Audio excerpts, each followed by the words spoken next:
Drought and climate change have turned Canada's forests into fire bombs that go off every summer. In Ontario alone, there are over 1,000 blazes each year. Even with new technology, the essential weapon in the fight against fire are the initial attack crews. These firefighters are ready at a moment's notice to protect our forests, our communities, and our lives. These are the stories of two Northwestern Ontario crews in Kenora and Sioux Lookout. Make a mistake out here, and you could die.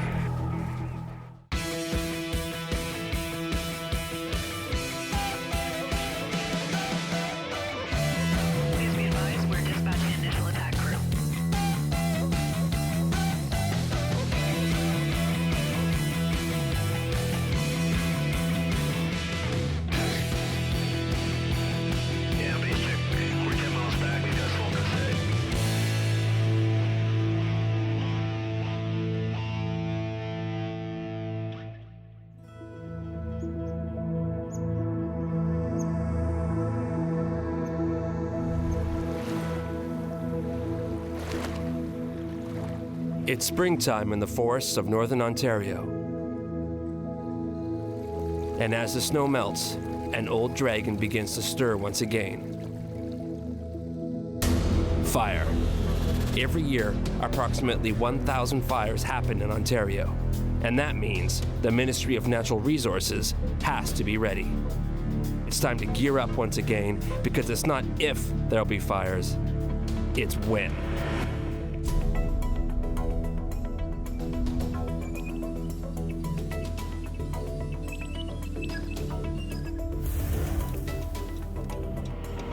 Every spring, a new crop of rookies enter the forest. Catlin is one of the new guys. Why do I want to fight forest fires? I believe it'll be an adrenaline rush, flying around in helicopters and planes through fire, and there's big flames everywhere.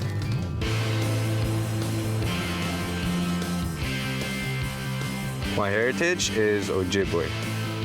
My reserve is Wapsimmung, and that translates into white dog.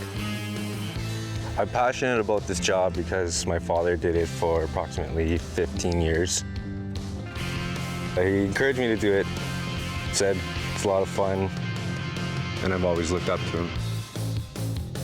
So I'm just trying to, carry on the tradition. It's just firefighting, something I wanted to do for a long time.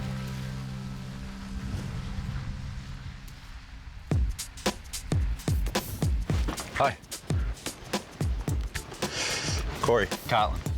Let's go inside.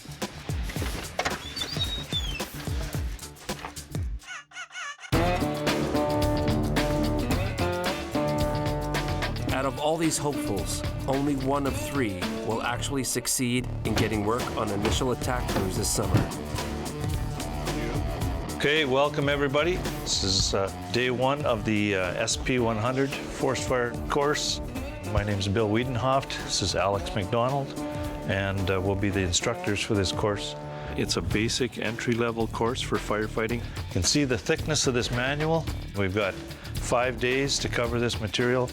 By the end of this course, you will know everything in this manual. I've worked 35 years in the fire program. Most of my experience is in aerial fire operations. Gone through all the different positions. We're talking about the fire pump this morning. Guys, the pump is there. This is the toolbox that accompanies it. Without the toolbox, you can't run the pump. Everything you need is in this little box. My name's Alex McDonald, and I train firefighters for Ontario.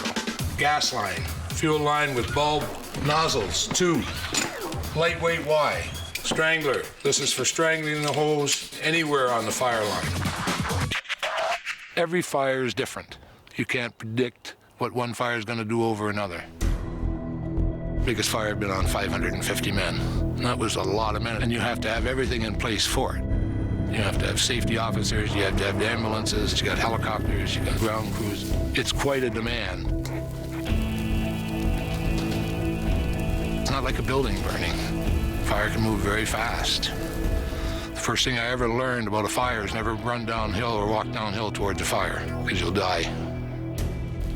Fire will come across the ground very slowly, but it goes uphill 2 or 3 times as fast, and you can't outrun it. There's several factors that can affect the fire burning, and if they don't have the proper training, people panic, and you don't want anybody to die. Nobody has to die, so the training is so important to make sure that doesn't happen. Up next on Playing with Fire. No, whoa. The black button, black. Listen, Ricky. What? It's not prime. I did prime it. No. You gotta start all over again.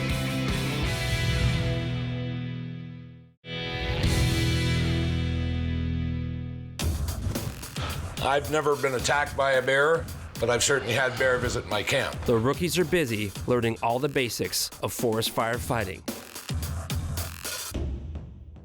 And while they're learning everything for the first time, the veterans have already returned.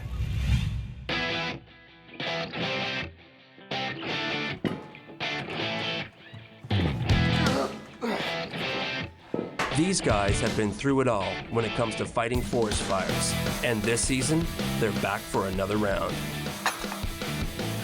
I'm Harvey Bunting, and I've been fighting fire with the Ministry of Natural Resources since 2000. For myself, I find it a privilege to be out here protecting the environment and our forest. My home reserve is known as White Dog. I'll go there time to time to visit my grandmother and my father, and I pretty much relate to everybody on that reserve. So far today we've had 9 fires, total hectares burnt 5.0. The next couple of days it's going to be nice and sunny. Grass fuels will be receptive in the open areas. We may see something a little bit later in the week. We're in an environment where things are very volatile. Roger 5125, go ahead, Brad. We emphasize on safety because the last thing I need is someone being hurt on my crew. Harvey is based in Kenora, which is part of northwestern Ontario. Sioux Lookout, a sister base in this vast region, is where Garrett Ougray is based. There's the fire where it's a single tree in a swamp in the middle of nowhere. Then there's the fires where there's people around, pressure's on, people have their lives on the line, and it's the decisions that you make that will determine what happens. My dad was born in Hungary and my mom was born in Bearskin Lake, and so I'm half Hungarian, half Aboriginal. I'm actually from Sioux Lookout. I was born in Sioux Lookout, and then when I was 6, I moved to Thunder Bay with my family, and I've been there ever since.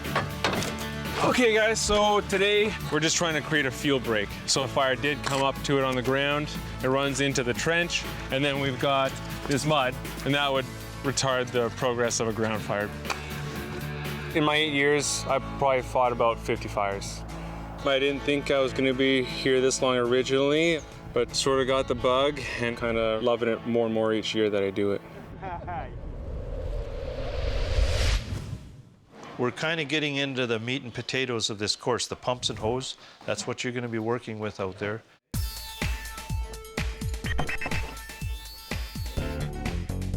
The toughest thing I think about this course is just remembering everything.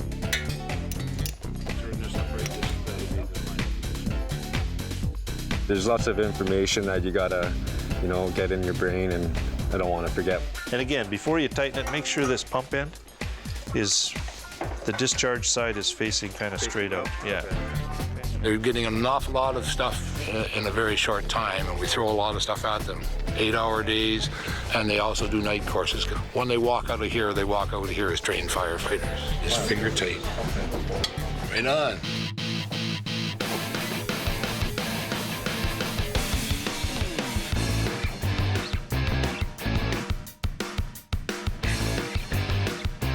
This afternoon, we will be trying to set up a pump and get water to come out the other side of the hose. Take one short leg the hose that way, one that way, just so when we set up the pump, we've got someplace to run the water. Biggest mistake that most firefighters have made if they didn't have training is knowing even how to set up the equipment, how to even carry it properly. One that way. Sub pump? Yeah, sub Okay, pump. we'll need the toolbox out here. Guys' intake. First two are setting up. Everybody else watch.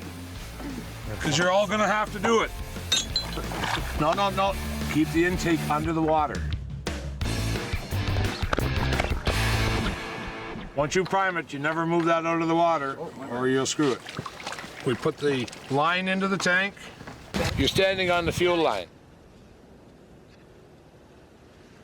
No. The black button. Black. Whoa. What happens when it kicks? Turn choke off. Choke off. Alex shouts quite a bit, but he just wants you to put that information in your head and let it stick. You're up, girls. I don't do this often. This is a good sight. Wait till you get to something you're gonna see. In the summer. What's the difference? Water's water. Get used to it. I fell in lots. Part of the job. Fire's always wet. Just depends how much. Training for forest fires in the middle of a snowstorm. It's cold and not what I expected when I signed up for this. Okay, girls, whoa. Listen, Ricky. What? Ricky. What? You're the primer. It's not prime. I did prime it. No. I can tell the minute it ran, it's not prime. You gotta start all over again. It's extremely important for forest firefighters to get a lot of basic training. Pull the intake out of the water. When people are faced with a critical situation, they always fall back to their training.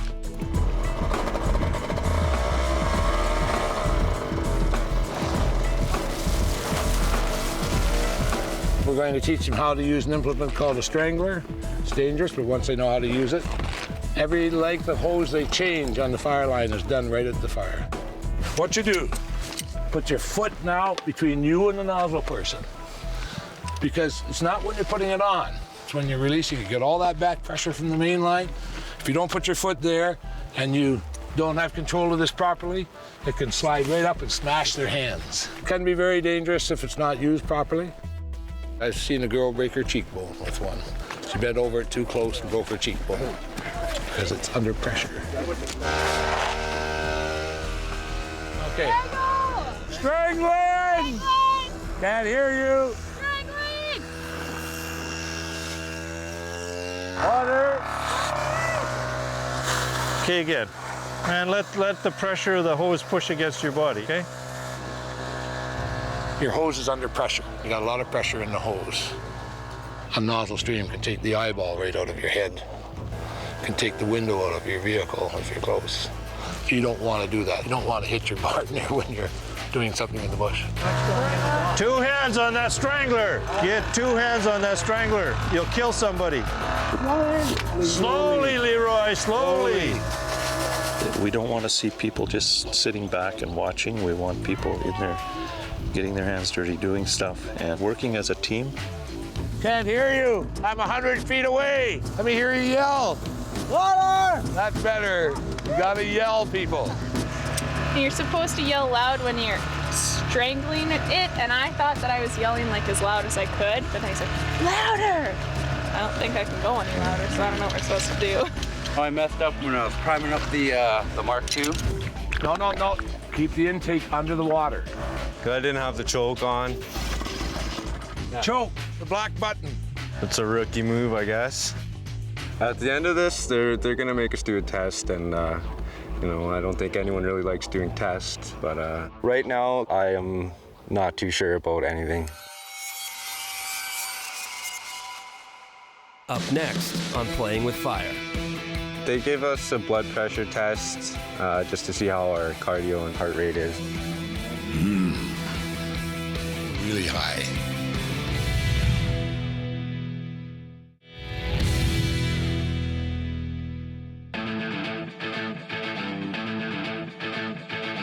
When firefighters are called to a fire, it's not a sprint, it's a marathon. They can be out there for hours and need to be prepared to work until dusk and be up at dawn to attack the fire before it heats up. Fighting fires can be extremely tiring. I've seen it break people down physically and mentally. Busy summers is when you see who really loves it and who's not cut out for it. There's nothing that's light in fire equipment. Hose, a hose pack, 4 length of hose. you're talking 25 kilos. A pump, almost 32 kilos. During escalated fire activity, we will work 16-hour days. There have been times where we've worked up to 19, 20 days. I've been so tired that I've almost puked and passed out. The hardest initial attack for me was like an 8-hour constant initial attack, cutting, laying hose. So it wasn't just, an hour of a workout, it was 8 hours. We don't walk on a nice grass area, you walk in the bush. Got stuff all over the ground, you got rock, you got hills, you got stuff to climb. We're spreading water. We make things wet. When you get things wet, you slip on them. I was on one fire in Karamat. They averaged 30 sprains a day in the leg. And the first fire I'd been on, I saw 4 broken legs in 2 weeks. So it's a whole different world out there. In the world these guys work in, stamina isn't just important, it's crucial. It can mean the difference between a long day or your last. Fitness for me and my crew is a huge thing, and we'll be doing fitness every day. Everybody should be in relatively good shape. I'm 41 years old, but I can still hold my own out here, and some people have a hard time keeping up with me. The more fit we are, the less chance we have of injuring ourselves from fatigue. That's when we make mistakes, and that's how you get hurt. Physical fitness is crucial, and the rookies are put through a battery of tests to ensure that they will be ready for the grueling job of fighting fires. Excellent reading. That's 134/82. All firefighters go through this. It's just for heart health. They gave us a blood pressure test just to see how our cardio and heart rate is and blood pressure and all that. And check our fitness, see how fit we are.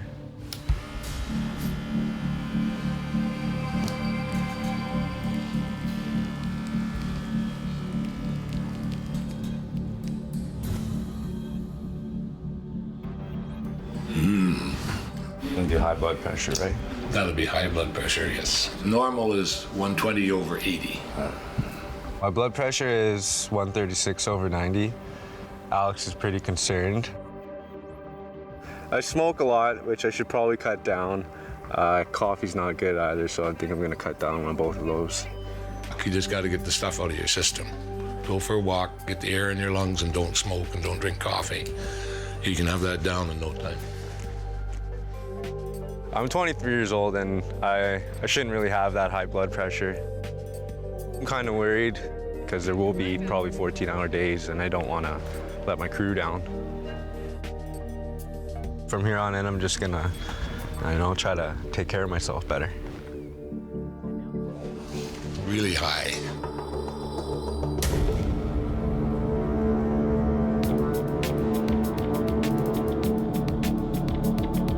This is just the very beginning of their training. Once they finish this course, they will get hired on a regular fire crew, and once they get on a crew, they'll start training with their crew, and they'll train. If there's no fires, they go out every day and train. They train, train, train, train.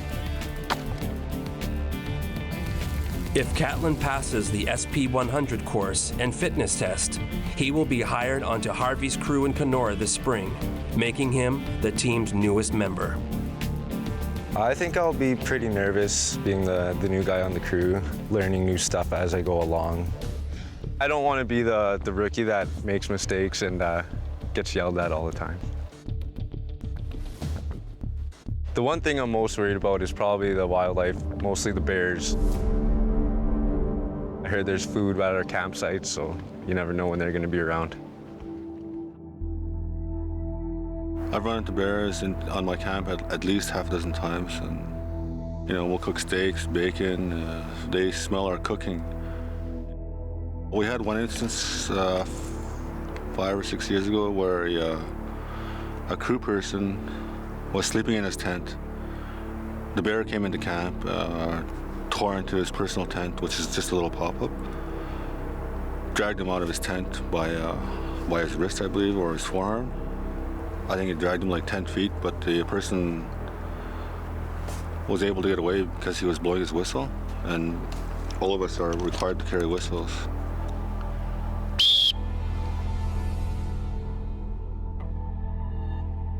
The wildest thing that ever happened to me on a fire was being burnt out in Red Lake in 2003.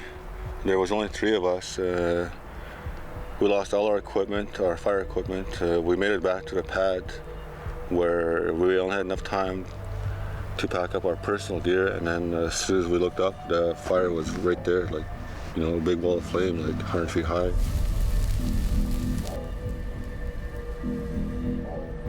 The chopper was flying around, he couldn't find us.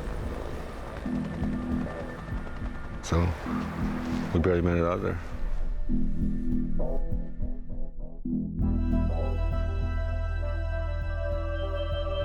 There are many dangers you have to take seriously. And I really hope that the young guys that I get on my crew this year really know what they're getting into. You have to learn that stuff happens on fire. You can get lost in smoke, wander off. Wind can come up and make a difference. Just getting into the wrong thing at the wrong time, it's a whole different fire situation. I'm just looking forward to everything that this job brings. So I'm looking forward to flying that helicopter, getting that fire. I'm looking forward to camping in the bush, working hard, sweating, bugs, everything. I love this job. I love it a lot. I just can't wait for the course to end so I can get out there and fight those fires.